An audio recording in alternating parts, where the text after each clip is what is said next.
All right, this is a Pulsar 2300 generator that actually hasn't been run that much, but this carburetor, I think it's bad. And so I'm going to replace the carburetor with this kit that came with, spark plug and a fuel filter, just all the tune-up stuff. It's because it hasn't been run a lot, but it's sat for several years without running. So I think that there's something gummed up in here, and this was only like 30 bucks. So I thought if I'm going to pull all of this stuff out to clean it off anyways, why don't I just get a new one? So that's what I'm going to be doing today.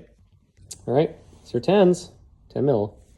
All right, 10 mil, 10 mil, 10 mil, and then there's a Phillips, and then I think there's another one over here. See if this whole thing will come off. There's also up here a little clip holding this in. All right, that was entirely too much fun, so I had to, drill that whole thing out. But there are Phillips screws in here.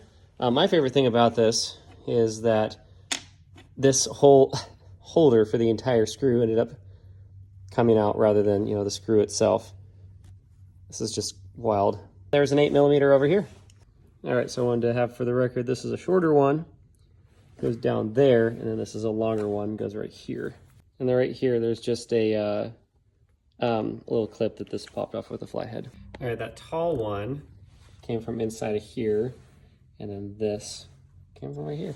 All right, there's Loctite on absolutely everything in this. So this one was kind of a pain in the butt to get to. Just another 10mm, and then this whole thing looks like it slides out. So I'm gonna kind of document like where the linkage is and everything. Looks like it's just wire up here. Now let's go.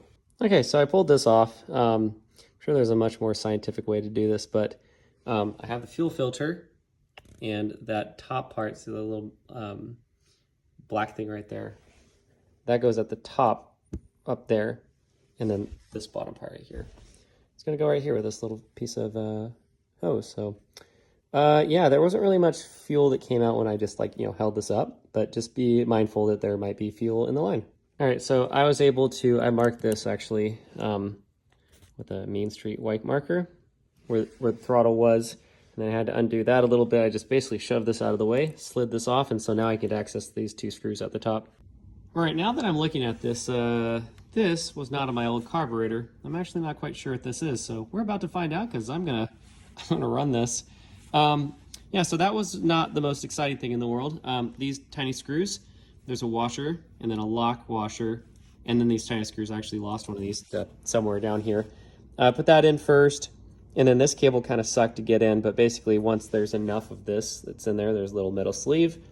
Clamp that down, and then you just want to make sure that this, when it's in choke, run right there, should be run right there, and then off is in the appropriate position. So that might need a little bit of adjusting now that I think about it, but these back on, double checked.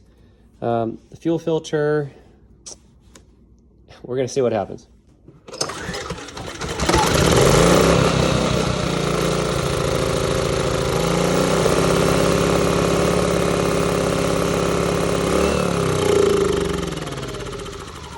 All right, where we left off is this now runs, even though it's kind of in pieces.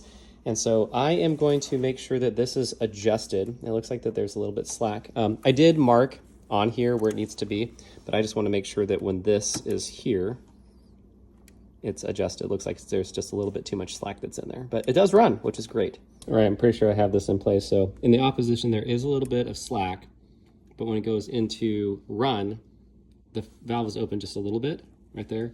This also seats right where I marked it. And then when you go all the way into the choke position, it doesn't go any farther. There's a mechanical block that's right here. All right, reassembly. So there is a short silver screw and a long silver screw. Do not over tighten either of these, particularly this one that I definitely broke the back of it. These are 8 mils. Yes. And you don't need a wobble, but I had one just to get that over there. I'll also point out that I don't know what this is. My other carburetor didn't have this, but I'm just gonna let it ride. I don't think it's, I think it has to do with venting or something. There's another vent hose that vents back here, which is just a part of the design. So, hope that's okay. Also, these are 10s, and you just kind of push this kind of out of the way. But yeah, get that nice and snug. Also, you want to double check this for leaks and also for flow direction of fuel. So I was basically able to just hold this with my finger shut, but there are actually tools that will help you do fuel stuff that will hold onto the fuel line for you. Thankfully, my fuel line was pretty malleable still, so it's actually easy to get these clips off of, but definitely double check that to make sure that you're not leaking fuel all over everything. All right, I'm starting with a 10 mil here and carefully putting this so it goes underneath this. There's a Phillips, and then long Phillips, short Phillips, short Phillips.